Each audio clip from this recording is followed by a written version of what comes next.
ನಮಸ್ಕಾರ. ಇದು ವಿಶ್ವಾಂಬರ ಟಿವಿ. ನಾನು Guruprasad Shastri. News with guest ವಿಶೇಷ ಕಾರ್ಯಕ್ರಮಕ್ಕೆ ಸ್ವಾಗತ. ಮೀನುಗಾರಿಕೆಗೆ ತೆರಳಿದ್ದ 2 ಬೋಟ್ ತುಂಬಿದ ಹೂಳಿಗೆ ಡಿಕ್ಕಿ ಹೊಡೆದ ಘಟನೆ ತದಡಿ ಬಳಿ ಅಘನಾಶಿನಿ ನದಿ ಸಮುದ್ರ ಸೇರುವ ಅಳವಿಯಲ್ಲಿ ನಡೆದಿದೆ. ಮೀನುಗಾರಿಕೆಗೆ ತೆರಳಿದ 2 ಬೋಟ್ ಅಳವಿಯಲ್ಲಿ ತುಂಬಿದ ಹೂಳಿಗೆ ಡಿಕ್ಕಿ ಹೊಡೆದ ಘಟನೆ ತದಡಿ ಬಳಿ ಅಘನಾಶಿನಿ ನದಿ ಸಮುದ್ರ ಸೇರುವ ಅಳವಿಯಲ್ಲಿ ಶುಕ್ರವಾರ ಬೆಳಗಿನ ಜಾವ ನಡೆದಿದೆ. ಅಪಾಯದಲ್ಲಿ ಸಿಲುಕಿದ್ದ ಮೀನುಗಾರರನ್ನ ಕರಾವಳಿ ಕಾವಲು ಪೊಲೀಸ್ ಸಿಬ್ಬಂದಿಗಳು ರಕ್ಷಿಸಿದ್ದಾರೆ. ಸದ್ಗುರು ಹಾಗೂ ಮಂಜುಶ್ರೀ ಎಂಬ ಟ್ರಾಲ್ ಬೋಟ್ಗಳು ಮೀನುಗಾರಿಕೆಗೆ ತೆರಳುವ ವೇಳೆ ಹೂಳಿಗೆ ಅಪ್ಪಳಿಸಿ ಅಲ್ಲೇ ಸಿಕ್ಕಿಬಿದ್ದಿದ್ದವು. ಆದರೆ ಒಂದು ಬೋಟ್ ಸಂಪೂರ್ಣವಾಗಿ ನೀರಿನಲ್ಲಿ ಮುಳುಗಿ ಹೋಗಿದೆ. ಲೈಫ್ ಜಾಕೆಟ್ ಮತ್ತಿತರ ಪರಿಕರಗಳನ್ನು ನೀಡಿ 10ಕ್ಕೂ ಹೆಚ್ಚು ಮೀನುಗಾರರನ್ನ ಕರಾವಳಿ ಕಾವಲು ಪೊಲೀಸರು ಜೀವ ಉಳಿಸಿದ್ದಾರೆ. ರಕ್ತವನ್ನು ಸ್ವತಃ ತಯಾರಿಸಲು ಸಾಧ್ಯವಿಲ್ಲ. ಮನುಷ್ಯರಿಂದ ಮನುಷ್ಯರಿಗೆ ರಕ್ತ ಕೊಡುವ ಕಾರಣಕ್ಕೆ ರಕ್ತದಾನ ಅತ್ಯಂತ ಮಹತ್ವ ಪಡೆಯುತ್ತದೆ ಎಂದು ಭಟ್ಕಳ ತಾಲೂಕಾ ವೈದ್ಯಾಧಿಕಾರಿ ಡಾಕ್ಟರ್ ಸವಿತಾ ಕಾಮತ್ ಹೇಳಿದರು. ಭಟ್ಕಳ ತಾಲೂಕಾ ಆಸ್ಪತ್ರೆ, ಭಟ್ಕಳ ತಾಲೂಕಾ ವೈದ್ಯಾಧಿಕಾರಿಗಳ ಕಚೇರಿ ಹಾಗೂ ರಕ್ತನಿಧಿ ಕೇಂದ್ರ ಜಿಲ್ಲಾಸ್ಪತ್ರೆ ಉಡುಪಿ ಇವರ ಸಂಯುಕ್ತಾಶ್ರಯದಲ್ಲಿ ಭಟ್ಕಳ ತಾಲೂಕಾ ಆಸ್ಪತ್ರೆಯಲ್ಲಿ ಶನಿವಾರದಂದು ಬೃಹತ್ ರಕ್ತದಾನ ಶಿಬಿರ ನಡೆಸಲಾಯಿತು. ಈ ಸಂದರ್ಭದಲ್ಲಿ ಮಾತನಾಡಿದ ಡಾಕ್ಟರ್ ಸವಿತಾ ಕಾಮತ್, ಭಟ್ಕಳ ತಾಲೂಕಾ ಸರ್ಕಾರಿ ಆಸ್ಪತ್ರೆಯಲ್ಲಿ ದಿನನಿತ್ಯ ರಕ್ತದ ಅವಶ್ಯಕತೆ ಇರುತ್ತದೆ. ಈ ಹಿಂದೆ ಆಸ್ಪತ್ರೆಯಲ್ಲಿ ಬ್ಲಡ್ ಸ್ಟೋರೇಜ್ ಇತ್ತು. ತಿಂಗಳಿಗೆ ಒಮ್ಮೆಯಾದರೂ ರಕ್ತದಾನ ಶಿಬಿರವನ್ನು ಏರ್ಪಡಿಸುತ್ತಿದ್ದೇವೆ. ಆದರೆ ಈಗ ರಕ್ತಕ್ಕಾಗಿ ಉಡುಪಿ ಜಿಲ್ಲಾಸ್ಪತ್ರೆಯನ್ನು ಅವಲಂಬಿಸಿದ್ದೇವೆ ಎಂದರು. ಹಾಗೆಯೇ ಜಿಲ್ಲಾ ಆಸ್ಪತ್ರೆ ಉಡುಪಿಯ ರಕ್ತನಿಧಿ ಕೇಂದ್ರದ ಆಡಳಿತಾಧಿಕಾರಿ ಡಾಕ್ಟರ್ ವೀಣಾ ಮಾತನಾಡಿ, ಭಟ್ಕಳ ತಾಲೂಕಾ ಆಸ್ಪತ್ರೆ ರಕ್ತದ ಅವಶ್ಯಕತೆಗಾಗಿ ಕಾರವಾರ ಅಥವಾ ಉಡುಪಿ ಜಿಲ್ಲೆಯನ್ನು ಅವಲಂಬಿಸಿದೆ. ಈ ಹಿಂದೆ ಭಟ್ಕಳದಲ್ಲಿ ಕಾರ್ಯನಿರ್ವಹಿಸುತ್ತಿದ್ದ ಬ್ಲಡ್ ಸಬ್ ಸ್ಟೋರ್ ಅನ್ನು ಅಗತ್ಯವಿರುವ ತಾಂತ್ರಿಕ ವರ್ಗವನ್ನು ಪೂರೈಸಿ ಪುನಶ್ಚೇತನಗೊಳಿಸಬೇಕಾಗಿದೆ ಎಂದರು. ಉಮ್ಮಚ್ಚಿಗೆಯಲ್ಲಿ ಪ್ರಧಾನ ಕಚೇರಿಯನ್ನು ಹೊಂದಿ ಯಲ್ಲಾಪುರ, ಶಿರಸಿ, ಮುಂಡಗೋಡಿನಲ್ಲಿ ಶಾಖೆಯನ್ನು ಹೊಂದಿರುವ ಶ್ರೀಮಾತಾ ವಿವಿಧೋದ್ದೇಶ ಸೌಹಾರ್ದ ಸಹಕಾರಿ ಸಂಘಕ್ಕೆ 30 ಲಕ್ಷ ರೂಪಾಯಿ ನಿವ್ವಳ ಲಾಭವಾಗಿದೆ ಎಂದು ಸಂಘದ ಅಧ್ಯಕ್ಷ ಜಿಎನ್ ಹೆಗಡೆ ಹಿರೇಸರ ಹೇಳಿದರು. ಉಮ್ಮಚ್ಚಿಗೆಯಲ್ಲಿ ಪ್ರಧಾನ ಕಚೇರಿಯನ್ನು ಹೊಂದಿ ಯಲ್ಲಾಪುರ, ಶಿರಸಿ, ಮುಂಡಗೋಡಿನಲ್ಲಿ ಶಾಖೆಯನ್ನು ಹೊಂದಿರುವ ಶ್ರೀಮಾತಾ ವಿವಿಧೋದ್ದೇಶಗಳ ಸೌಹಾರ್ದ ಸಹಕಾರಿ ಸಂಘಕ್ಕೆ ಕಳೆದ ಆರ್ಥಿಕ ವರ್ಷದಲ್ಲಿ 30.7 ಲಕ್ಷ ರು ನಿವ್ವಳ ಲಾಭವಾಗಿದೆ. ನಮ್ಮ ಸಂಘದಿಂದ ಗ್ರಾಹಕರಿಗೆ ಉತ್ತಮ ಸೇವಾ ಸೌಲಭ್ಯಗಳನ್ನು ನೀಡಲಾಗುತ್ತಿದೆ ಎಂದು ಸಂಘದ ಅಧ್ಯಕ್ಷ ಜಿಎನ್ ಹೆಗಡೆ ಹಿರೇಸರ ಹೇಳಿದರು. ಸ್ಪರ್ಧಾತ್ಮಕ ಬೆಳವಣಿಗೆ, ಆರ್ಥಿಕ ಏರಿಳಿತದ ನಡುವೆಯೂ ಯಲ್ಲಾಪುರದಲ್ಲಿ ಪ್ರಧಾನ ಕಚೇರಿಯನ್ನು ಹೊಂದಿರುವ ವಿಕಾಸ್ ಅರ್ಬನ್ ಕೋಆಪರೇಟಿವ್ ಬ್ಯಾಂಕ್ ಉತ್ತಮ ಆರ್ಥಿಕ ಪ್ರಗತಿಯನ್ನು ಸಾಧಿಸಿದೆ ಎಂದು ಬ್ಯಾಂಕಿನ ಅಧ್ಯಕ್ಷ ಮುರಳಿ ಹೆಗಡೆ ಹೇಳಿದರು. ವಿಕಾಸ್ ಅರ್ಬನ್ ಕೋಆಪರೇಟಿವ್ ಬ್ಯಾಂಕ್ನ ಪ್ರಧಾನ ಕಚೇರಿಯಲ್ಲಿ ನಡೆದ ಸುದ್ದಿಗೋಷ್ಠಿಯಲ್ಲಿ ಬ್ಯಾಂಕ್ನ ಪ್ರಗತಿಯ ಕುರಿತು ಮಾತನಾಡಿದ ಮುರಳಿ ಹೆಗಡೆ ಅವರು, ರಾಷ್ಟ್ರೀಯ ಮತ್ತು ಅಂತಾರಾಷ್ಟ್ರೀಯ ಮಟ್ಟದಲ್ಲಿ ಆದ ಆರ್ಥಿಕ ಏರಿಳಿತ, ಕಾಯ್ದೆಗಳಲ್ಲಿ ಆದ ಬದಲಾವಣೆ ಹಾಗೂ ಸ್ಪರ್ಧಾತ್ಮಕ ಬೆಳವಣಿಗೆಗಳ ನಡುವೆಯೂ ಯಲ್ಲಾಪುರದಲ್ಲಿ ಪ್ರಧಾನ ಕಚೇರಿ ಹೊಂದಿರುವ ವಿಕಾಸ್ ಅರ್ಬನ್ ಕೋಆಪರೇಟಿವ್ ಬ್ಯಾಂಕ್ ಉತ್ತಮ ಆರ್ಥಿಕ ಪ್ರಗತಿಯನ್ನು ಸಾಧಿಸಿದೆ ಎಂದು ಬ್ಯಾಂಕಿನ ಅಧ್ಯಕ್ಷ ಮುರಳಿ ಹೆಗಡೆ ಹೇಳಿದರು.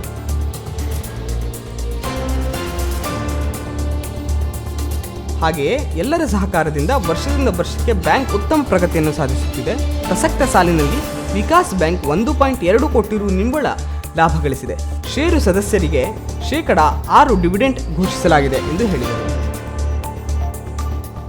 9,91,00,000 ಠೇವುಗಳು 174,89,00,000, ಸಾಲಗಳು ಮತ್ತು ಮುಂಗಡಗಳು 159,36,00,000, ಗುಂತಾವಣೆಗಳು 34,21,00,000, ದುಡಿಯುವ ಬಂಡವಾಳ 209,19,00,000, ನಿವ್ವಳ ಲಾಭ 1,20,73,000, ಸಾಲ ವಸೂಲಾತಿ ಪ್ರಮಾಣ 94.64, ನಿವ್ವಳ NPA ಪ್ರಮಾಣ 4.84, CRAR ಪ್ರಮಾಣ 10.63.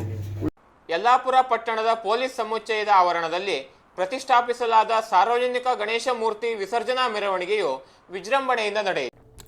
ಯಲ್ಲಾಪುರ ಪಟ್ಟಣದ ಪೊಲೀಸ್ ಸಮುಚ್ಚಯದ ಆವರಣದಲ್ಲಿ ಪ್ರತಿಷ್ಠಾಪಿಸಲಾದ ಸಾರ್ವಜನಿಕ ಗಣೇಶ ಮೂರ್ತಿಯ ವಿಸರ್ಜನಾ ಮೆರವಣಿಗೆಯು ಪಟ್ಟಣದಲ್ಲಿ ವಿಜೃಂಭಣೆಯಿಂದ ನಡೆಯಿತು. ಮೆರವಣಿಗೆಯಲ್ಲಿ ಡಿಜೆ ಅಬ್ಬರ, ಪಟಾಕಿಗಳ ಸದ್ದು, ಸಿನಿಮಾ ಹಾಡಿಗೆ ಕುಣಿತ ಮುಂತಾದ ಯಾವುದೇ ಸದ್ದುಗದ್ದಲ ಇರಲಿಲ್ಲ. ಸಾಂಪ್ರದಾಯಿಕ ಚಂಡೆ ವಾದನ, ಭಕ್ತಿಗೀತೆಗಳ ಗಾಯನ, ಕೋಲಾಟದೊಂದಿಗೆ ಮೆರವಣಿಗೆ ಮಾದರಿಯಾಗಿ ನಡೆಯಿತು.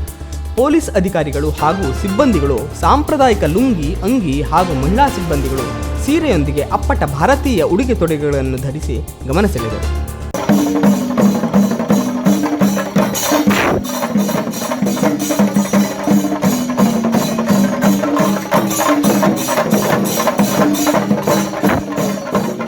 ಅಂಕೋಲಾದ ಶೀರೂರು ಗುಡ್ಡ ಕುಸಿತದ ಸಂದರ್ಭದಲ್ಲಿ ಗಂಗಾವಳಿ ನದಿಯಲ್ಲಿ ಮುಳುಗಡೆಯಾದ ಕೇರಳ ಮೂಲದ ಅರ್ಜುನನ ಲಾರಿಯ ಇರುವಿಕೆಯ ಬಗ್ಗೆ ಮಾಹಿತಿ ಲಭ್ಯವಾಗಿದೆ. ಉತ್ತರ ಕನ್ನಡ ಜಿಲ್ಲೆಯ ಅಂಕೋಲದ ಶಿರೂರು ಗುಡ್ಡ ಕುಸಿತ ದುರಂತದ ಸಂದರ್ಭದಲ್ಲಿ ಗಂಗಾವಳಿ ನದಿಯಲ್ಲಿ ಮುಳುಗಡೆಯಾದ ಕೇರಳ ಮೂಲದ ಅರ್ಜುನನ ಲಾರಿ ಇರುವಿಕೆಯ ಬಗ್ಗೆ ಮಾಹಿತಿ ಲಭ್ಯವಾಗಿದೆ. ಅವಘಡ ಸಂಭವಿಸಿ ಈಗ 2 ತಿಂಗಳು ಕಳೆದಿದ್ದು ಇದೀಗ 3ನೇ ಹಂತದ ಕಾರ್ಯಾಚರಣೆ ನಡೆಸಲಾಗುತ್ತಿದೆ. ಈ ನಡುವೆ ಇಂದು ಮುಳುಗು ತಜ್ಞ ಈಶ್ವರ್ ಮಲ್ಪೆ ಸಹ ಶೋಧ ನಡೆಸಿದ್ದಾರೆ.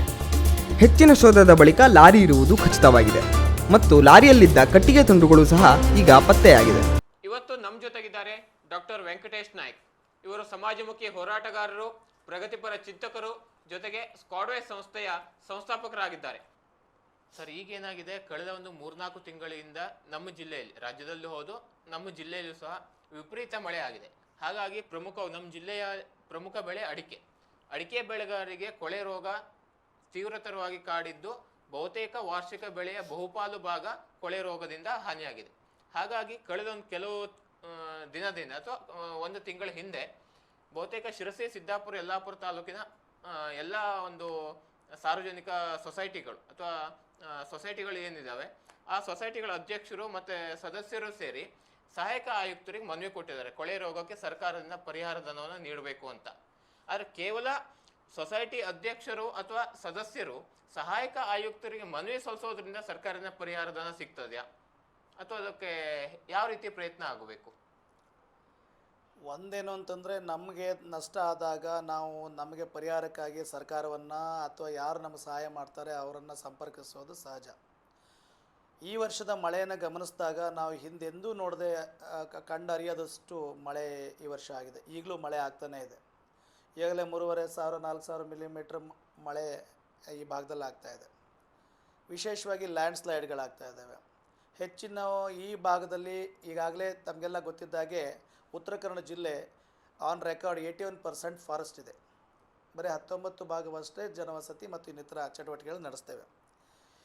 ಇಲ್ಲಿ ಇರುವಂಥ ಜನಸಂಖ್ಯೆಗೆ ಅನಿವಾರ್ಯವಾಗಿ ಬದುಕನ್ನು ಸಾಗಿಸಲಿಕ್ಕೆ ತೋಟಗಾರಿಕೆ ಬೆಳೆಗಳನ್ನು ಮತ್ತು ಕೃಷಿಯನ್ನೇ ಅವಲಂಬಿಸೋದು ಅನಿವಾರ್ಯ.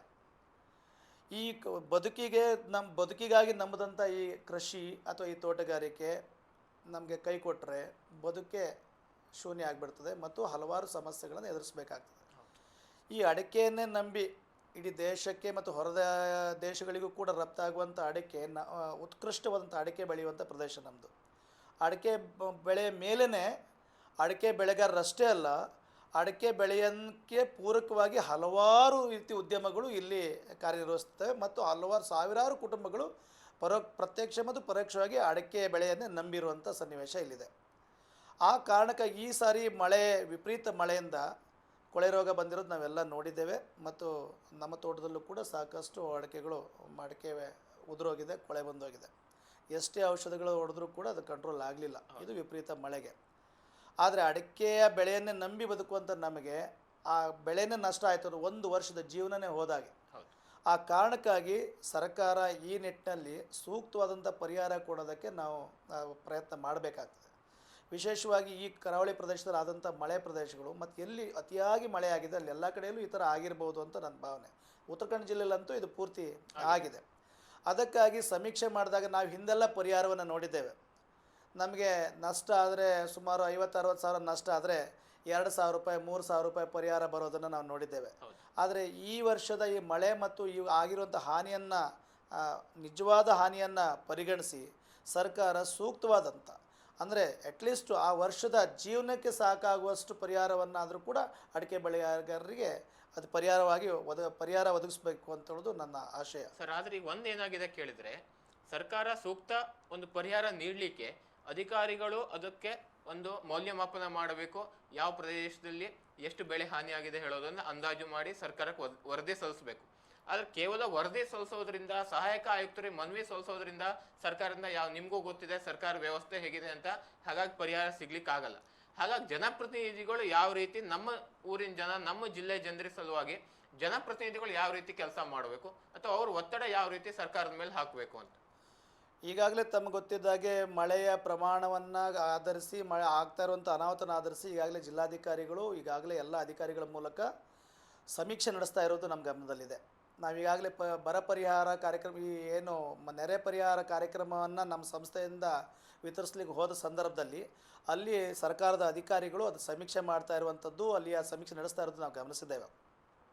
ಆ ಸಮೀಕ್ಷೆ ನಡೆಸ್ತಾ ಇರೋ ಸಂದರ್ಭದಲ್ಲಿ ಅದನ್ನು ಸ್ಪಷ್ಟವಾದಂಥ ಜ್ಞಾನವಿಲ್ಲದಾಗಿದ್ದರೆ, ಆ ಇಡೀ ಸಮಸ್ಯೆಯ ಆಳ ಆ ಅಧಿಕಾರಿಗೆ ಇಲ್ಲದಾಗಿದ್ದರೆ ಅವನು ಹೇಳಿದ್ದೇ ನಷ್ಟ ಅಂತೇಳೋ ಆಗೋಗ್ತದೆ. ನಿಜವಾದ ನಷ್ಟ, ಸೋಷಿಯೋ ಎಕನಾಮಿಕಲ್ ಎಫೆಕ್ಟ್ ಏನಿದೆ, ಅದು ಲಾಸ್ ಏನಿದೆ, ಅದೇ ಅದನ್ನು ಮಾನದಂಡವಾಗಿ ಇಟ್ಟುಕೊಂಡು ಪರಿಹಾರನ ಕೊಡಬೇಕಾಗ್ತದೆ. ಈಗೇನಾಗ್ತದೆ, ಇದು ಮನೆ ಬಿದ್ದೋಗಿದೆ, ಹಂಚು ಹೊಡೆದೋಗಿದೆ, ಅಲ್ಲೆಲ್ಲೋ ಇದು ಬಾಗಿಲು ಹೊಡೆದೋಗಿದೆ ಅಂತೇಳಿ ಅದಕ್ಕಷ್ಟೇ ವ್ಯಾಲ್ಯೂಯೇಷನ್ ಮಾಡೋಕ್ಕಾಗಲ್ಲ. ಅದು ಒಂದು ಘಟನೆಯಿಂದ ಇಡೀ ಫ್ಯಾಮಿಲಿಗೆ ಏನೆಲ್ಲ ಎಫೆಕ್ಟ್ ಆಗಿದೆ, ಅವನು ಸುಧಾರಿಸ್ಕೊಳ್ಳೋಕೆ ಇನ್ನೆಷ್ಟು ಟೈಮ್ ಬೇಕು, ಮತ್ತು ಈಗ ತುರ್ತು ಪರಿಸ್ಥಿತಿಯಲ್ಲಿ ಅವನನ್ನು ಗಟ್ಟಿಯಾಗಿ ನಿಲ್ಲಿಸಲಿಕ್ಕೆ, ಅವನಿಗೆ ಜೀವನಕ್ಕೆ ಆಧಾರವಾಗಲಿಕ್ಕೆ ಯಾವ ಪರಿಹಾರ ಕೊಡಬೇಕು ಅನ್ನೋದನ್ನು ಮಾಡಬೇಕಾಗ್ತದೆ. ಈ ಹಿನ್ನೆಲೆಯಲ್ಲಿ ಸಮೀಕ್ಷೆ ಏನು ಮಾಡ್ತಾರೆ, ಅದು ಫಾರ್ಮೇಟ್ ತುಂಬುವಂಥ ಕೆಲಸ ಆಗ್ತಾ ಇದೆ ಅನ್ನೋದು ನಮ್ಮ ಗಮನದಲ್ಲಿದೆ. ಅದಕ್ಕಾಗಿ ಅದು ಕೇವಲ ಫಾರ್ಮೇಟ್ ತುಂಬೋ ಕೆಲಸ ಆಗಬಾರ್ದು, ಅದನ್ನು ಜಂಟಿ ಸಮೀಕ್ಷೆ ಆಗಬೇಕು. ಸ್ಥಳೀಯ ಜನಪ್ರತಿನಿಧಿಗಳು, ಅಧಿಕಾರಿಗಳು ಮತ್ತು ಅದಕ್ಕೆ ಗೊತ್ತಿರೋ ತಜ್ಞರು, ವ್ಯಾಲ್ಯುವೇಟ್ರ್, ಅವರು 3 ಜನ ಸೇರಿ ಜಂಟಿ ಸಮೀಕ್ಷೆ ಮಾಡಿ ಆಯಾ ಗ್ರಾಮದಲ್ಲಿ ಅಥವಾ ಆಯಾ ಪಂಚಾಯತ್ ಮೂಲಕನ ಅಥವಾ ಆ ರೆವಿನ್ಯೂ ಸೆಕ್ಷನ್ ಮೂಲಕ ಈ ರೆಕಾರ್ಡ್ಗಳು ಸರ್ಕಾರಕ್ಕೆ ಹೋಗಬೇಕು. ಅದಕ್ಕೆ ತಕ್ಕಂತೆ ಪರಿಹಾರ ವಿತರಣೆ ಆಗುವಂಥ ಕೆಲಸಗಳಾಗಬೇಕಾಗ್ತದೆ. ಇಲ್ಲಿ ಕೇವಲ ಫಾರ್ಮ್ ತುಂಬೋದ್ರಿಂದ ಅಷ್ಟೇ ಪರಿಹಾರ ಸಿಗ್ತದೆ ಅಂತೇಳಿ ನಿರೀಕ್ಷೆ ಮಾಡಲಿಕ್ಕೆ ಆಗೋದಿಲ್ಲ. ಇನ್ನೊಂದು ಏನು ಪರಿಹಾರ ಕೊಡ್ತಾರೆ ಅಥವಾ ಏನು ಪರಿಹಾರ ಕೊಡಬೇಕು, ಅದು ಆ ಅವಶ್ಯಕತೆ ಇದ್ದ ಸಂದರ್ಭದಲ್ಲಿ ಕೊಡಬೇಕಾಗ್ತದೆ. ಅದಕ್ಕಾಗಿ ತುರ್ತಾಗಿ ಆಗಬೇಕಾದಂಥ ಕೆಲಸಗಳಿಗೆ ಅದು ಕೇವಲ ಸರ್ಕಾರ ಅಷ್ಟೇ ಅಲ್ಲ, ಯಾರು ದಾನಿಗಳಿರ್ಬೋದು ಅಥವಾ CSR ಪ್ರೋಗ್ರಾಮ್ಗಳಿರ್ಬೋದು, ಕಂಪನಿಗಳಿರ್ಬೋದು, ಅಥವಾ ಯಾರೇ ಇರ್ಬೋದು, ಹೆಲ್ಪ್ ಮಾಡಬೇಕು ಅಂತ ಸಂಘ ಸಂಸ್ಥೆಗಳಿರ್ಬೋದು, ಆ ತುರ್ತು ಸಂದರ್ಭದಲ್ಲಿ ಅವ್ರು ಏನು ಸಹಾಯ ಮಾಡ್ತಾರೆ ಅದು ನಿಜವಾಗ್ಲೂ ಕೂಡ ಸೇವೆ ಅಂತ ಅನಿಸ್ಕೊತದೆ. ಸರ್ಕಾರನೂ ಕೂಡ ಆ ಸಂದರ್ಭದಲ್ಲಿ ಮಾಡಿದರೆ ಮಾತ್ರ ಅದು ಹೆಚ್ಚಿನ ಶ್ರೇಷ್ಠತೆಯನ್ನು ಪಡ್ಕೊಳ್ತದೆ. ಅದಕ್ಕಾಗಿ ಇವತ್ತು ಆಗಿರುವಂಥ ನಷ್ಟಕ್ಕೆ ನೀವು 1 ವರ್ಷದ ನಂತರ ಪರಿಹಾರ ಕೊಟ್ಟರೆ, ಆ ಪರಿಹಾರ ಒಳ್ಳೆಯದಾಗಿ ಕೊಟ್ಟರೂ ಕೂಡ ಅದಕ್ಕೆ ಬೆಲೆ ಇರೋದಿಲ್ಲ. ಅದಕ್ಕಾಗಿ ಆದಷ್ಟು ಬೇಗ ಸರ್ಕಾರ ಈ ನಿಟ್ಟಲ್ಲಿ ಪ್ರಯತ್ನ ಮಾಡಬೇಕು. ಆದರೆ ಇದನ್ನು ಸರ್ಕಾರವನ್ನು ಒತ್ತಾಯಿಸುವಂಥ ಕೆಲಸವನ್ನು ಜನಪ್ರತಿನಿಧಿಗಳು ಸರ್ಕಾರಿ ಮಟ್ಟದಲ್ಲಿ ನಡೆಸಬೇಕಾಗ್ತದೆ. ಶಾಸಕರಿರ್ಬೋದು, ಮಂತ್ರಿಗಳಿರ್ಬೋದು, ಇವರೆಲ್ಲರೂ ಕೂಡ ಸರ್ಕಾರದ ಗಮನಕ್ಕೆ ತರುವಂಥ ಅಂಕಿ ಅಂಶಗಳ ಸಮೇತ ಸರ್ಕಾರಕ್ಕೆ ಗಮನಕ್ಕೆ ತರುವಂಥ ಮತ್ತು ಸಂಬಂಧಪಟ್ಟ ಇಲಾಖೆಯ ಸಚಿವರನ್ನು ಒತ್ತಾಯಿಸುವಂಥ ಕೆಲಸವನ್ನು ಮಾಡಬೇಕಾಗ್ತದೆ. ಇದು ಕೇವಲ ಒಬ್ಬರಿಂದ ಆಗುವಂಥ ಕೆಲಸ ಅಲ್ಲ, ಇದು ಸಾಮೂಹಿಕವಾಗಿ ಆಗಬೇಕು. ಅಧಿಕಾರಿಗಳು ಅಂಕಿ ಸಂಖ್ಯೆಗಳನ್ನು ಸ್ಪಷ್ಟವಾಗಿ ಕಳಿಸ್ಬೇಕು. ಅದಕ್ಕೆ ತಕ್ಕಂತೆ ಎಲ್ಲ ಜನಪ್ರತಿನಿಧಿಗಳು ಸಂಬಂಧಪಟ್ಟ ಸಚಿವರನ್ನು ಅಥವಾ ಸರ್ಕಾರವನ್ನು, ಇಲಾಖೆಯನ್ನು ಸಂಬಂಧಪಟ್ಟವರನ್ನು ಸರಿಯಾದ ರೀತಿಯಲ್ಲಿ ಒತ್ತಾಯಿಸುವಂಥ ಕೆಲಸಗಳು ಕೂಡ ಆಗಬೇಕಾಗ್ತದೆ. ಏನೇ ಆಗೋದಿದ್ರೂ ಕೂಡ ಎಲ್ಲರ ಶ್ರಮ ತುರ್ತು ಸಂದರ್ಭದಲ್ಲೇ ಆಗಬೇಕೇ ವಿನಃ ಯಾವಾಗೋ ಪರಿಹಾರ ಕೊಟ್ಟರೆ ಅದಕ್ಕೆ ಏನೂ ಅರ್ಥ ಇರೋದಿಲ್ಲ ಅನ್ನೋದು ನಂದು ಸ್ಪಷ್ಟ. ರೆಡಿ ಉಂಟಲ್ಲ?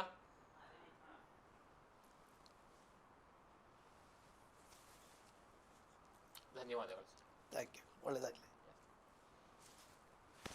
ವೀಕ್ಷಕ ಮಹಾಪ್ರಭುಗಳೇ, ನಮ್ಮ ಚಾನಲ್ ಅನ್ನು ಸಬ್ಸ್ಕ್ರೈಬ್ ಮಾಡಿ, ಶೇರ್ ಮಾಡಿ, ಪ್ರೋತ್ಸಾಹಿಸಿ.